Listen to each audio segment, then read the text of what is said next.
Hey guys, thanks for tuning in. In this video, I'm going to talk a little bit about plotting planes. When you were in Algebra 1, the main thing that you guys learned to plot were straight lines, because straight lines are the linear functions of two-dimensional space.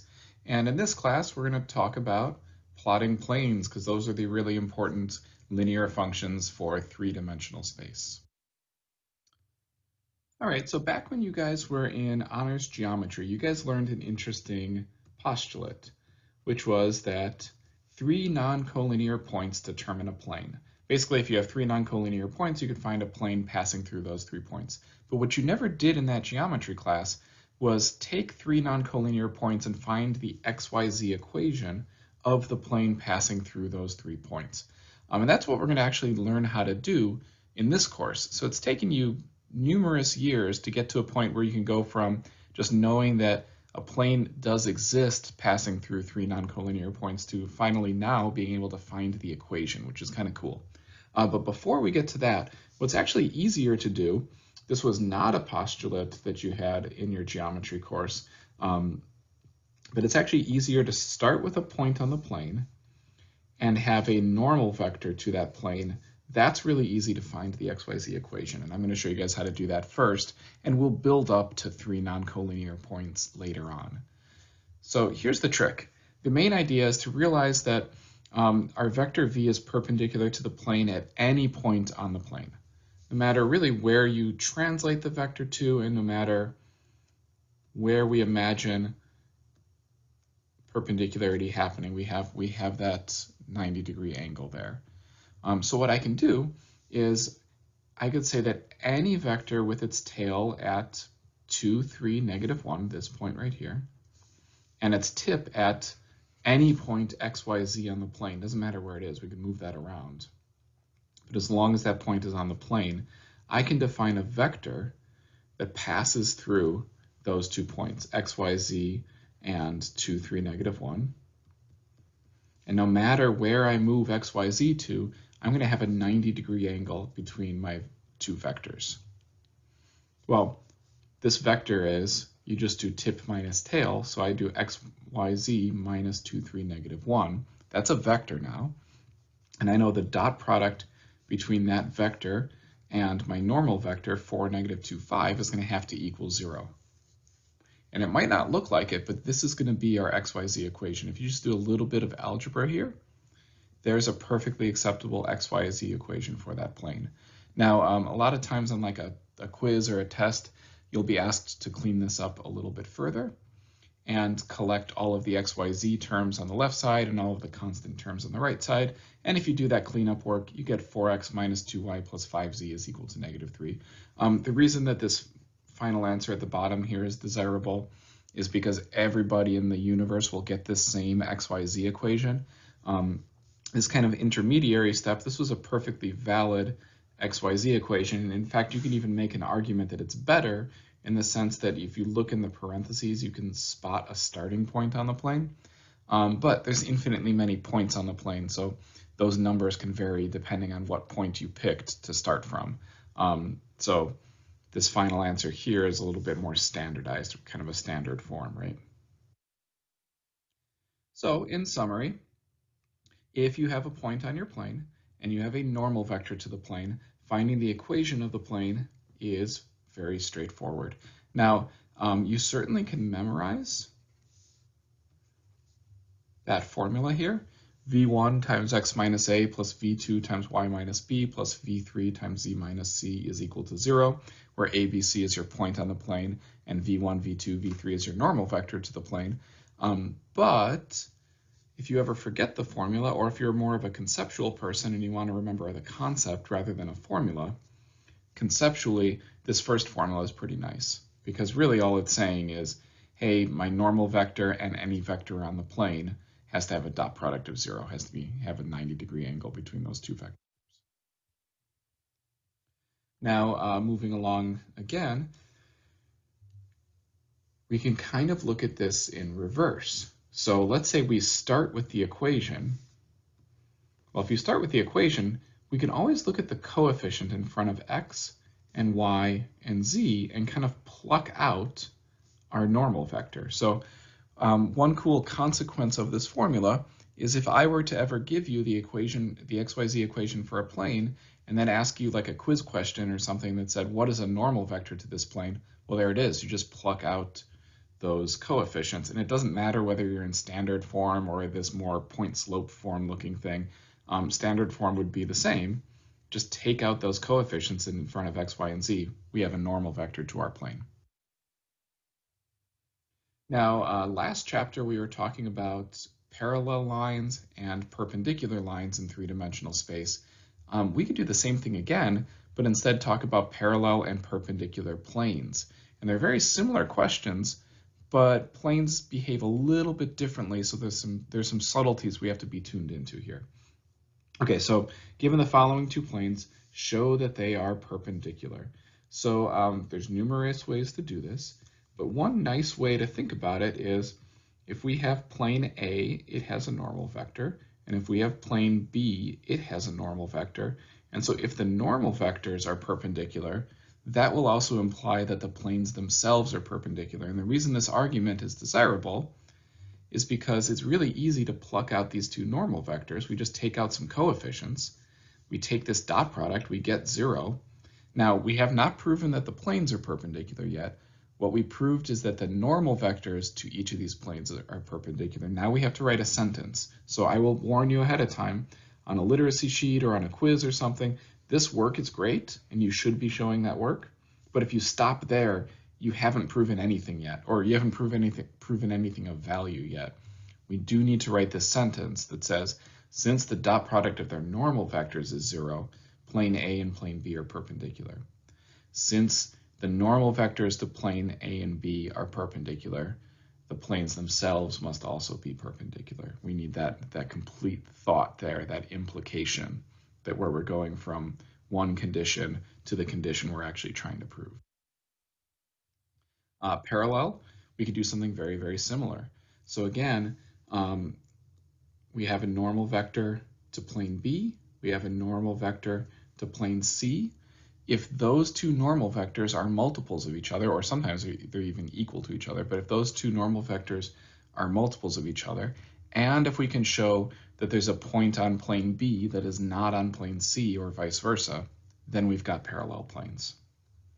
So first show that we have normal vectors that are multiples of each other. So you pluck out those normal vectors, you take out those coefficients, and then you just show that you've got multiples. So the multiple in this case is -2 times 3 to -4 is our other normal vector of -6, -4, 8. Now again, you can't stop the argument there, because if you stop there, all you've proven is that your planes are either parallel or the same plane twice, but you haven't really finished the problem yet. So we want to make sure that they are not the same plane. So we should make sure that a point on one of the planes does not satisfy the equation for the other. Now I'm just taking out the point 4, 1, -8. I'm getting it right here, 4, 1, and then -8. So that's a point from plane B. I'm going to plug that point from plane B into the equation for plane C, and I should get a false statement. And if you get a false statement from that, you're good to go. In effect, we get -170, and -170 is not equal to 0, so we have a false statement there. So plane B and plane C are parallel planes. Now, if you get a true statement, that means that that point is on the other plane, and then what we have is that since the planes share one point, because their normal vectors are multiples of each other, they're going to share all of their points, and it's going to be the same plane twice. So guys, here's my little summary. Perpendicularity is really easy for planes. You just take the dot product of those normal vectors. If it equals 0, you're done. What's interesting for perpendicularity, we don't have to check if the planes intersect like we had to do with lines. In three-dimensional space, we can't have the possibility of the planes being quote-unquote skew. The only way for two planes to not intersect in three-dimensional space is for them to be parallel to each other. That's the only way that they can't intersect. There's not enough room in three-dimensional space for the planes to be quote-unquote skew. So all you have to do is check that dot product and then write a sentence and you're done.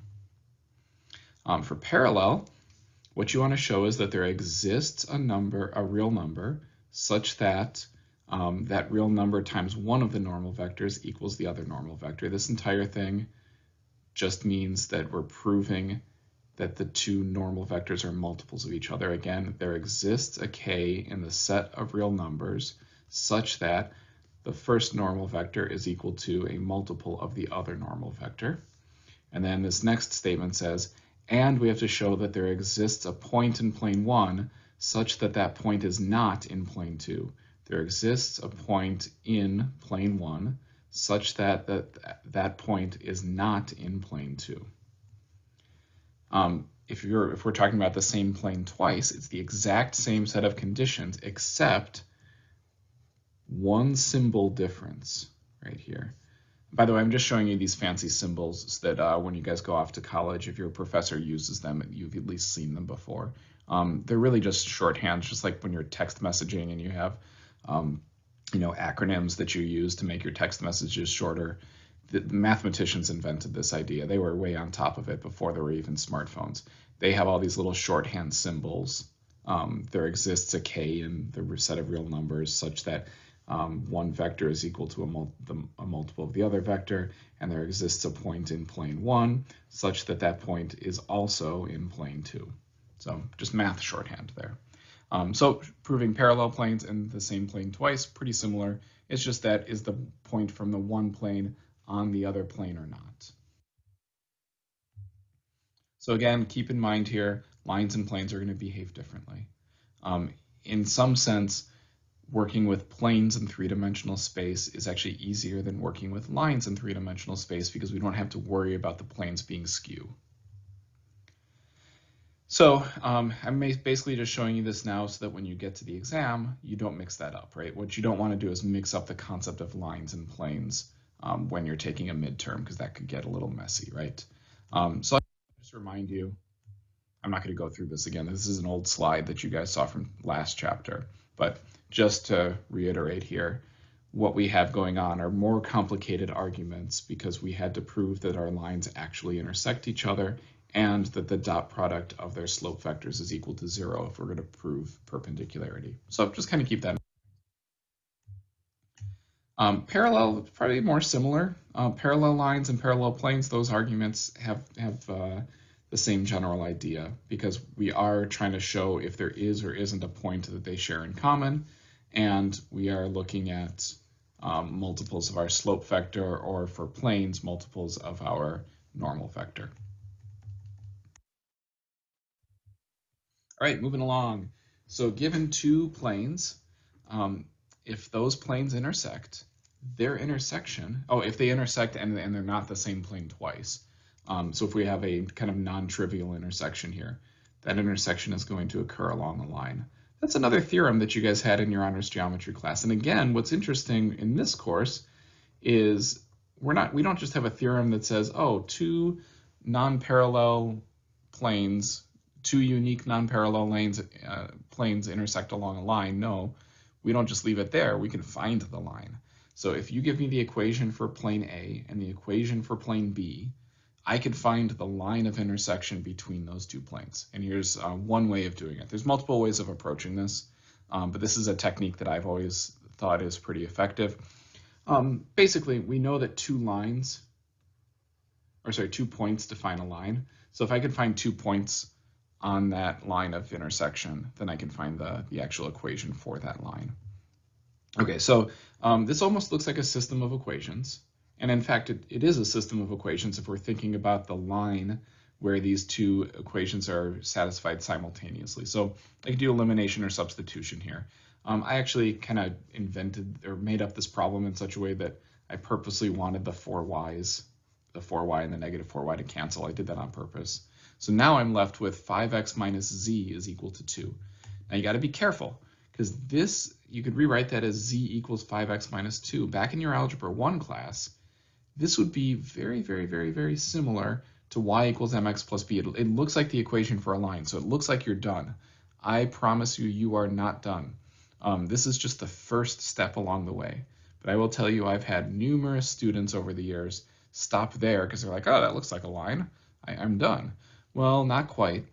This is a relation between z and x, but what you have to remember is that we're in three-dimensional space where we have three variables to worry about. We have to worry about x and y and z, and this equation doesn't give us that full relationship because we eliminated y from the whole deal. So that's not the equation for the line. What we can do is use that relation to find 2 points P and Q on that line of intersection. So all I'm going to do is I'm going to make up a number here. I'm going to say, hey, what happens if x is 1? And I'll plug it into this equation, z equals 5x minus 2, and I get 3. Okay, well now I know my x value, I know my z value, I still have to find my y value. I could plug x equals 1 and z equals 3 into either of these original equations. It doesn't matter which one, just pick your favorite, plug in those values that you found, and you'll get y is equal to 1/4. Now I have my x, y, z coordinates here. I have a point 1, 1/4, 3 that's a point on my plane. I can repeat that process. Just pick your next favorite number. So I picked x equals -1. There's infinitely many choices here. Just pick whatever one strikes your fancy. I picked x equals -1. Plug into that relation. I get z equals -7. Plug these two values into either of our original equations for the full plane, and I get y equals -15/4. It doesn't matter which equation you pick because you're going to get the same -15/4 either way.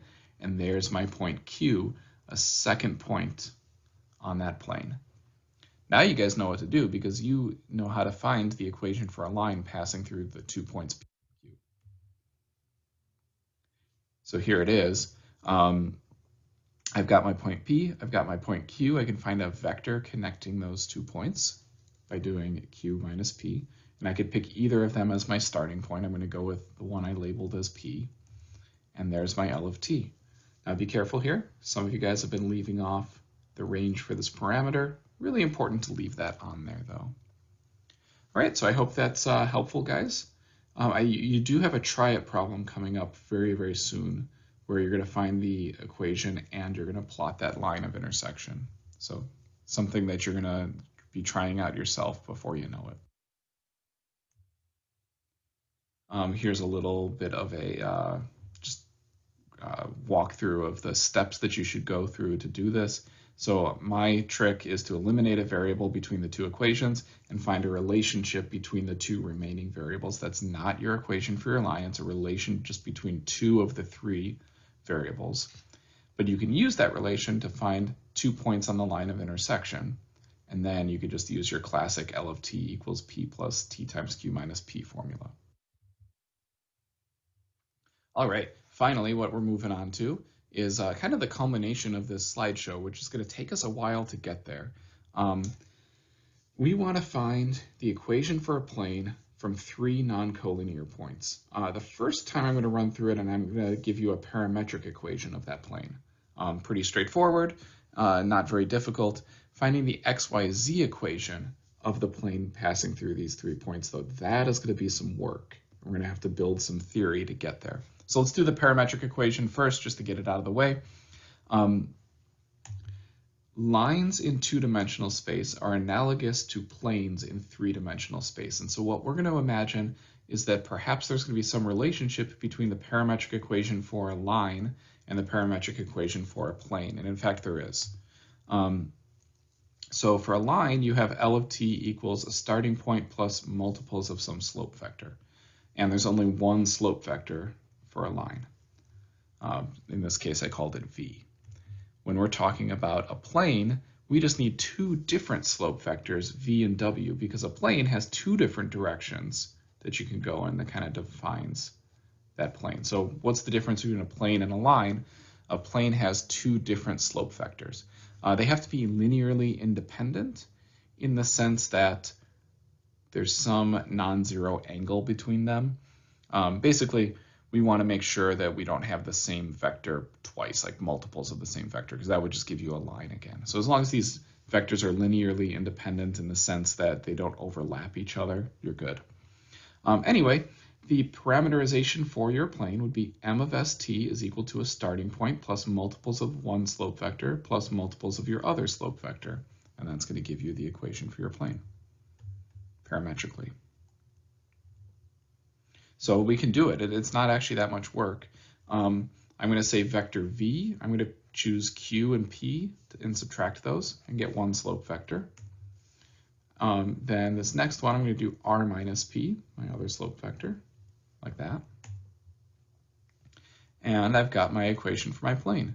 Now, this parameterization is not unique. And what I mean by not unique is there are infinitely many points on the plane, so there's infinitely many starting points we could have picked, and there's infinitely many vectors we could have come up with as a result as well. Now, from this given information at the beginning, there's kind of a limit to how many different variations we could have gotten from doing subtraction here, right? Like I did q minus p and r minus p. You could have done, I don't know, r minus q or p minus q. So there's just variations on these vectors here, but there's really only so many that you'd probably come up with. So yes, there's more than one answer. There's nothing special about q and p and r and p. Those are the ones I just chose to use. So you should be good there.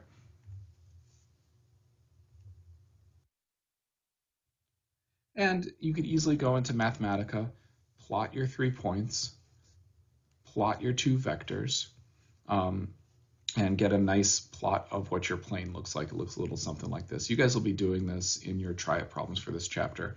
We won't just be finding the equations for our planes, but we'll also be plotting those planes.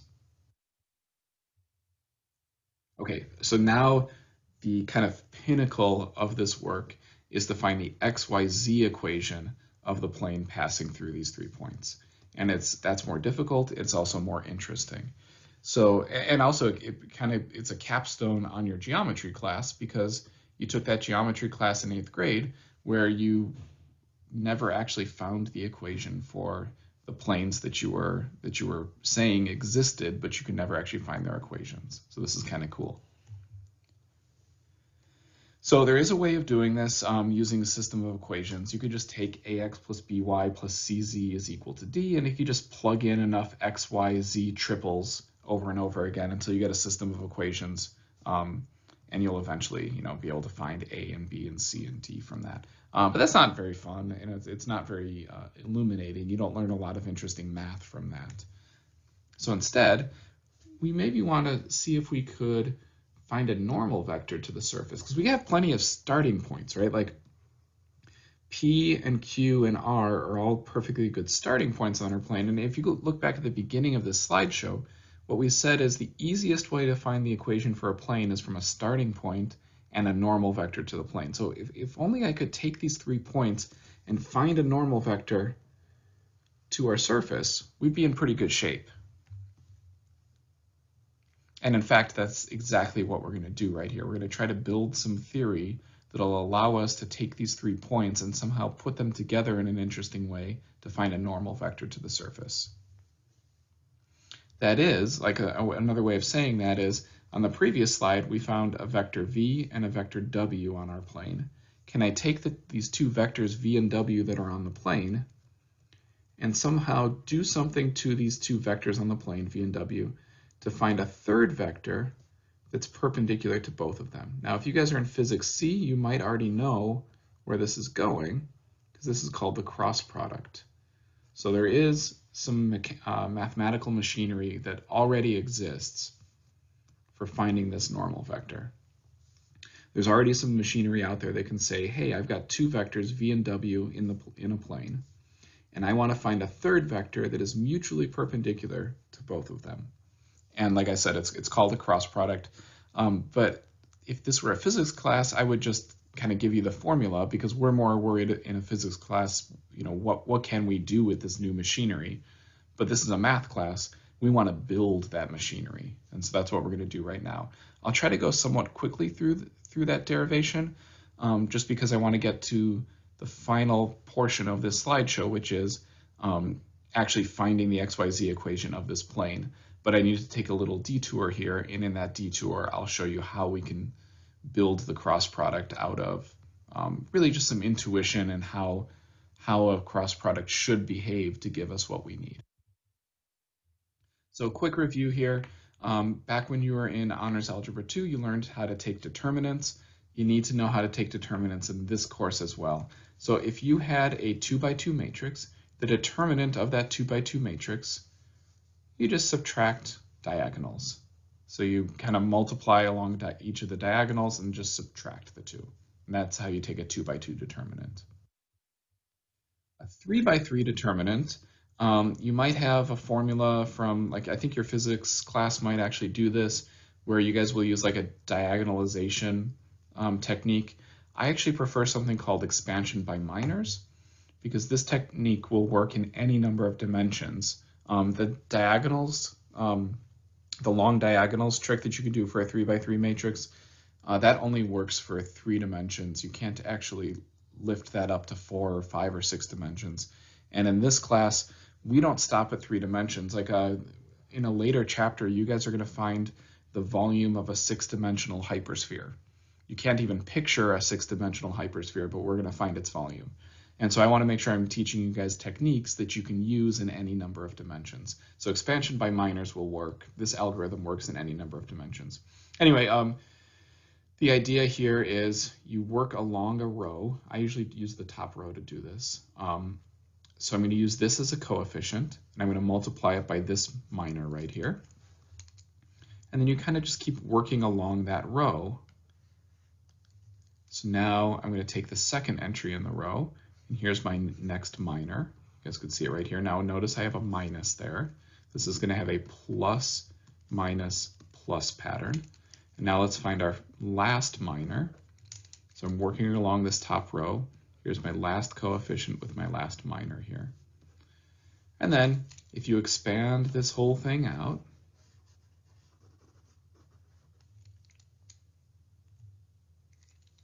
you're going to get the determinant to this original 3x3 matrix. So what you would do is you'd continue working through here. Now we have some 2x2 determinants, and you guys know how to take 2x2 determinants. You keep working with this expression until you get down to a single number, a single final answer. Now, I should point out, we have this plus, minus, plus pattern, and some teachers show this a little bit differently.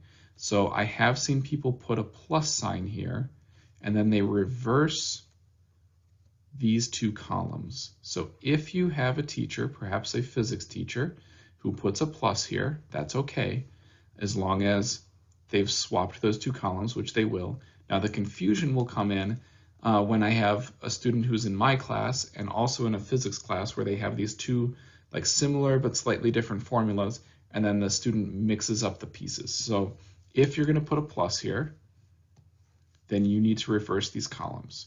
If you want to use my formula and you want to keep the minus there, that's fine. I don't mind which one you use, but then these 2 columns need to go from left to right as they appear in this 3x3 matrix. So from left to right. So anyway, pick whichever formula you like. I don't really mind as long as you are consistent and don't kind of squish together 2 formulas and make a wrong formula out of that.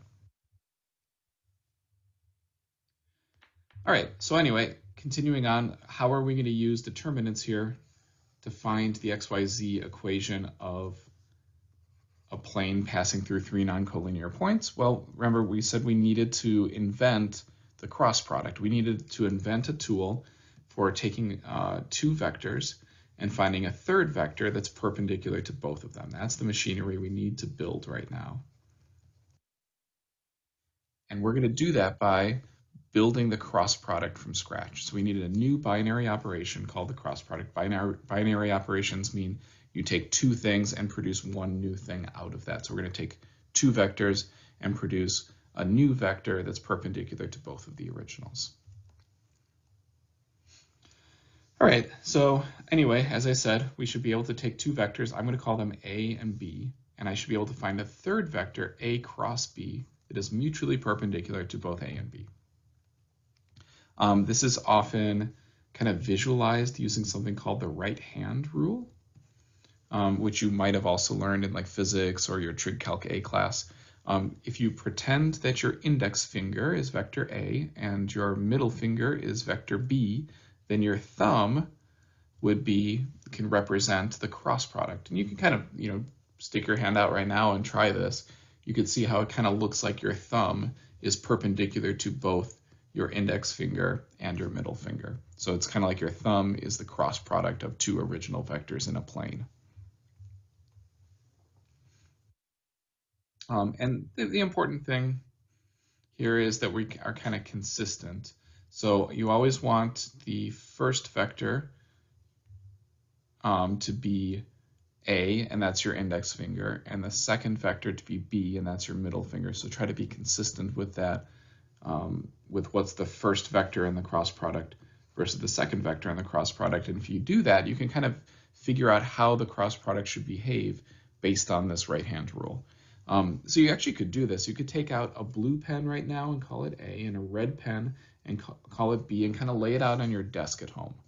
And you can kind of float your hand over those pens, and you can compare A cross B to B cross A and kind of figure out what you have to do with your hand to make this work.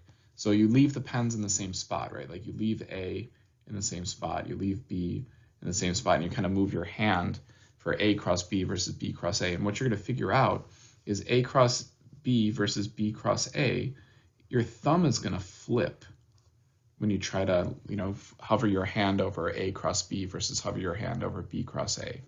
And so what that tells us is B cross A is the opposite of A cross B. And you could try this yourself. You could take out some pens right now and see what you have to do with your hand to represent A cross B versus B cross A. And you're going to see your hand flipping. And so we can represent that flip with a minus sign. B cross A is the opposite of A cross B. They point in opposite directions. Similarly, we could lay two pens on the table in the same spot and call them A and A. This works a lot better, by the way. When we do it in class, I literally have students take out pens, and I take out two pens, and I kind of show how to do it. And everyone looks kind of silly, but we're all taking out our hands and trying to visualize this. But if you're doing A cross A, what's interesting about A cross A is, like, I color coded it red and blue here, but it's the same vector. And so you can flip these back and forth, and it doesn't matter, it's the same cross product. And so your thumb could point up or it can point down, and it doesn't matter because it's the same vector twice when you're trying to figure out which finger is which in your cross product. And if it's the same, if we get opposites here like this, that means that A cross A is the opposite of A cross A. And the only way to make that work, the only vector that's the opposite of itself is the zero vector. So A cross A has to equal 0, 0, 0. What am I trying to say here? What I'm saying is that if you take the cross product of any vector with itself, you get the zero vector from it. Because A cross A is the opposite of A cross A, and the only way that that can actually make any sense is the only vector in the universe that is its own opposite is the zero vector. Sometimes you'll see the zero vector written like this. That's not my favorite notation. Over the years, I've kind of learned that writing it as 0, 0, 0 is a better idea, because sometimes students will start writing it with a little vector notation on it and then eventually just start writing it as 0 and then eventually start mixing it up for the real number 0, which the 0 vector is not a real number. It's an ordered triple of 3 zeros. Okay, moving on. So now we have some basic rules for how the cross product should behave. And what we can do is we could take three very famous vectors, I, J, and K, and we can figure out how the cross product should behave on I, J, and K. And once we know how it behaves on I, J, and K, we could figure out how the cross product will behave for any vectors, because I, J, and K are the three most important vectors in three-dimensional space. It's a standard set of unit basis vectors for XYZ space. Standard meaning everybody agrees on these vectors that I, J, and K are the best way to describe three-dimensional space. And then they're called unit vectors because literally the magnitude of I and the magnitude of J and the magnitude of K are all 1. So they're unit vectors. And then these are basis vectors in the sense that we can construct any vector in three-dimensional space out of pieces of I and j and k, out of sums of multiples of I, j, and k. So I could show you exactly how that works with an example here. So take the vector 11, negative 21, 16, just a random vector that I made up.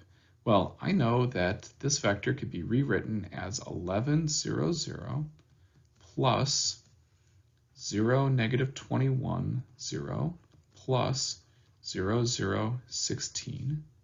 Oh, and if I do some factoring, I could write this as 11 times 1, 0, 0, plus negative 21 times 0, 1, 0, plus 16 times 0, 0, 1. Oh, wait a minute though. 1, 0, 0 is I, so this is 11I. And then negative 21 times 0, 1, 0 is j, so this is negative 21j.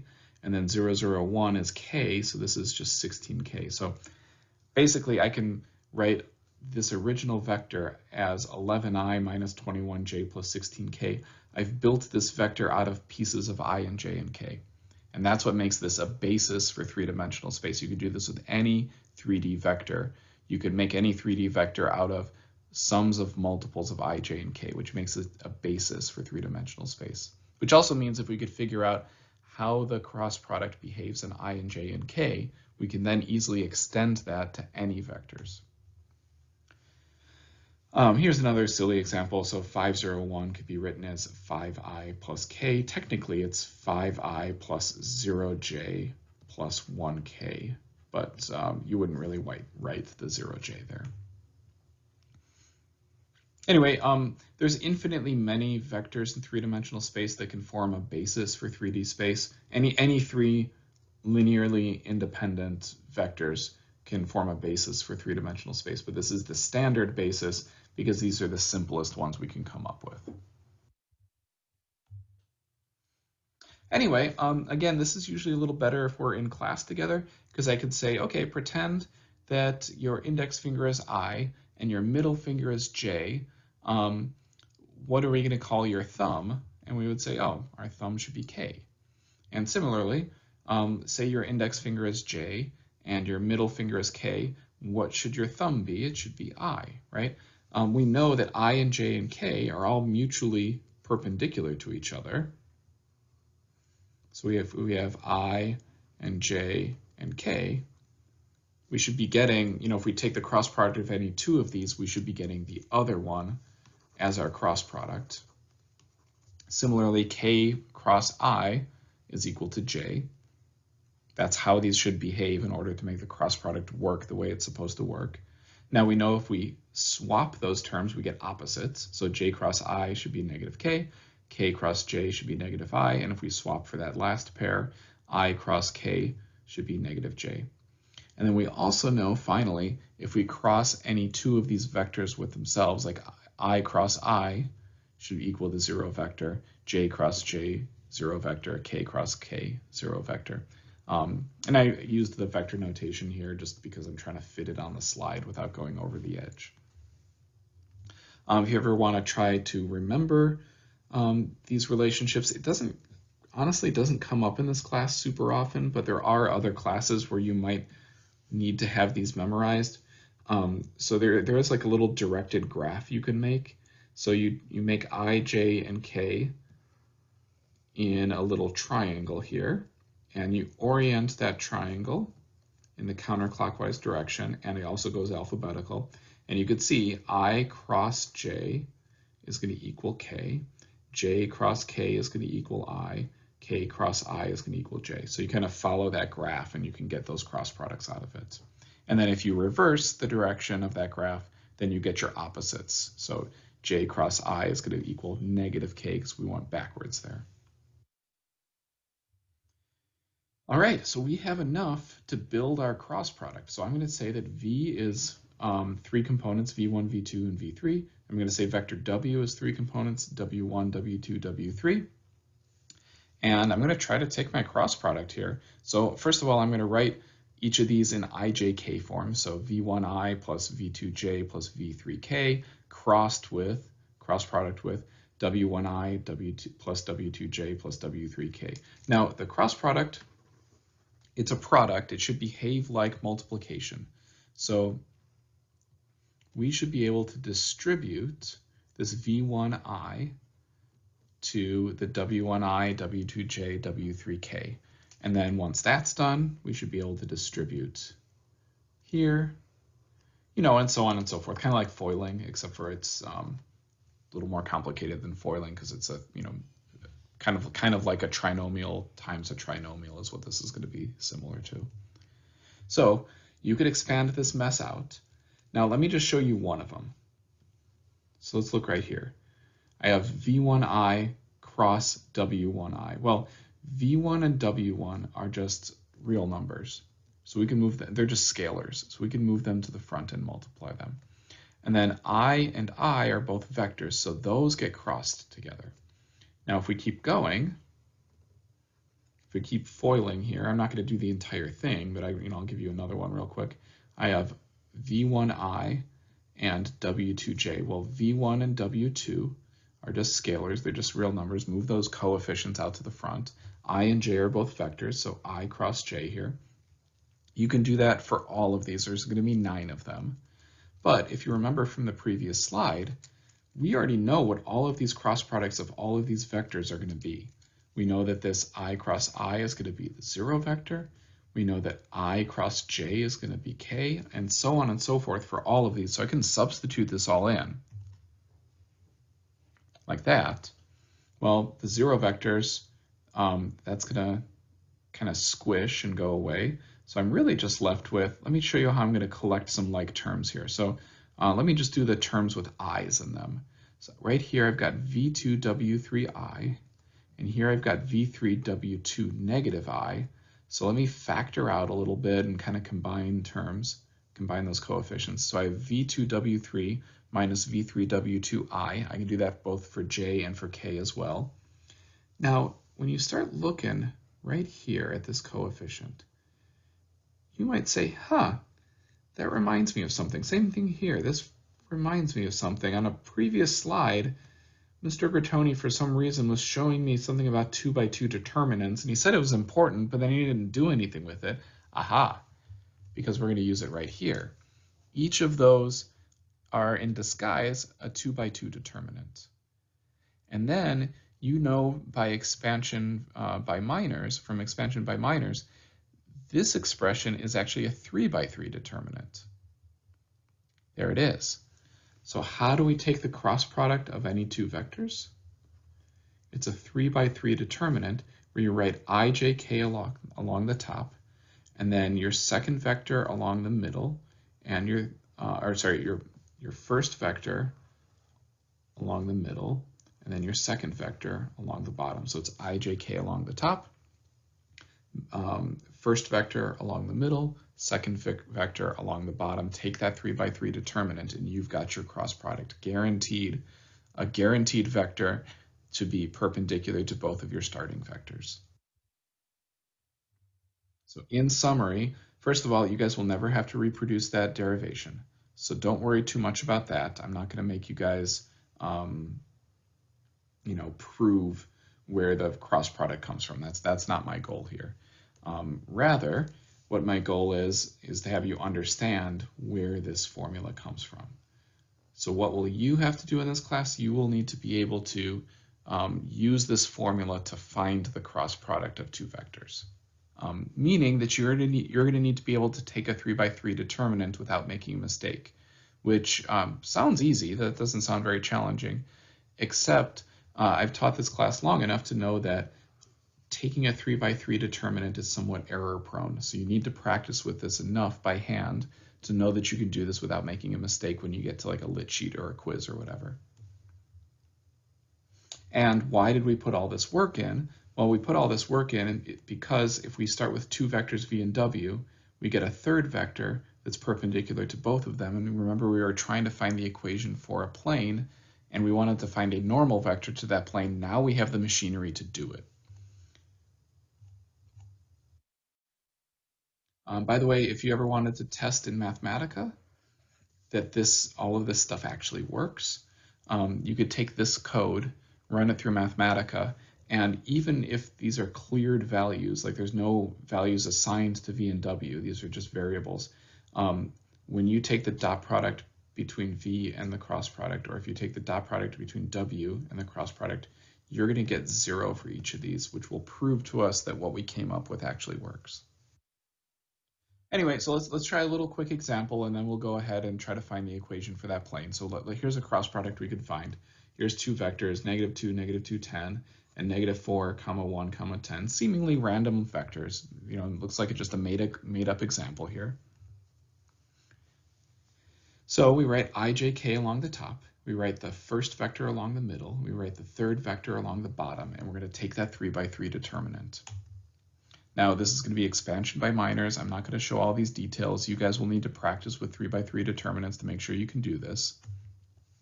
But we're going to get -30i minus 20j minus 10k. Now, in this class, we're not going to leave this in ijk form. So this would be incomplete.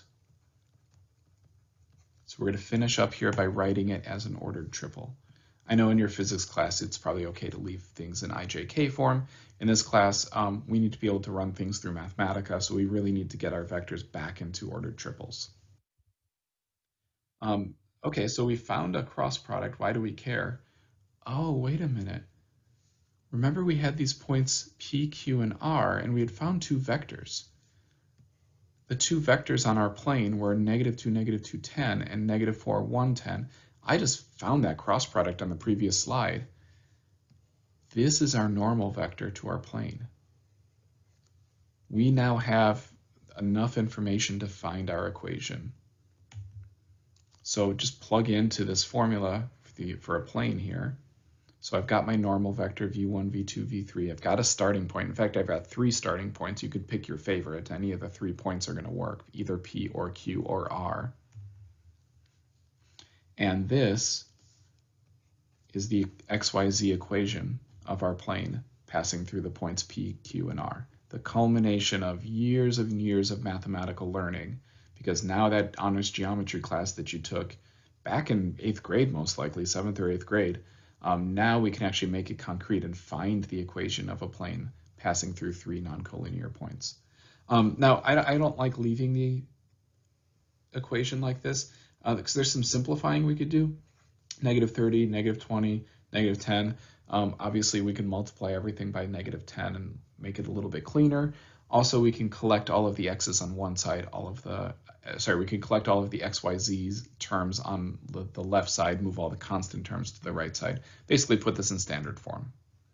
So here's a little bit of cleanup right here. And then finally, this is a good final answer because everybody in the world will all get that same standard form. There's infinitely many answers in these middle forms, since there's infinitely many points on a plane and infinitely many multiples of our normal vector, but this standard form, there's only one of them. So guys, we did it. This is pretty cool. You could go back to your honors geometry teacher and be like, oh, hey, look what I can do, because this is impressive. Final thing I should show you guys real quick is there's one other formula I need you guys to know. It's the magnitude of the cross product formula. It's reminiscent of a formula that you guys already know. Here's what you could do here. So in this problem, I've got vector v and vector w, and they're asking me to find the magnitude of the cross product of these two vectors. And we could go through a pretty long process to do this. First, we could find the cross product of these two vectors. I'm not going to walk through all of those steps. Then you could find the magnitude of this vector by doing the square root of the dot product of that vector with itself. And you'd get 5√429. That's one way of doing this. There's another way. There's a formula that says the magnitude of a cross product is equal to the magnitude of the first vector times the magnitude of the second vector times the absolute value of the sine of the angle between those two vectors. This formula just comes up a lot. It's kind of like that alternate dot product formula where it just kind of pops up at random times and ends up being really useful. So you're going to prove this formula in your homework. You'll see it more later. You'll learn that it turns out that this formula gives you the area of the parallelogram formed by those two vectors. So it just comes up repeatedly throughout this course. I'll let you worry about proving why this formula is true, because you'll see it, in a couple days. But what I want to say is memorize this formula, use it when you need it. Let's see how we can do a quick problem with it. So here's the other way of doing this. The shorter way of doing this problem is to say, oh, look at this. V and W are actually perpendicular because the dot product of these two vectors is equal to 0. So I can use this formula that I just learned, and I could say, since the angle between V and W is 90 degrees, I could say, okay, the magnitude of this cross product is the magnitude of V times the magnitude of W times the sine of the angle in between. Well, the sine of 90 degrees is just 1. And so I just need to find the magnitude of V and the magnitude of W separately. That's root 65 and root 165. And then I could just multiply those together and simplify, and I get 5 root 429, and we're done. And that was a nice little shortcut. There's all sorts of other things you could prove using this formula, but I think I'll leave it there.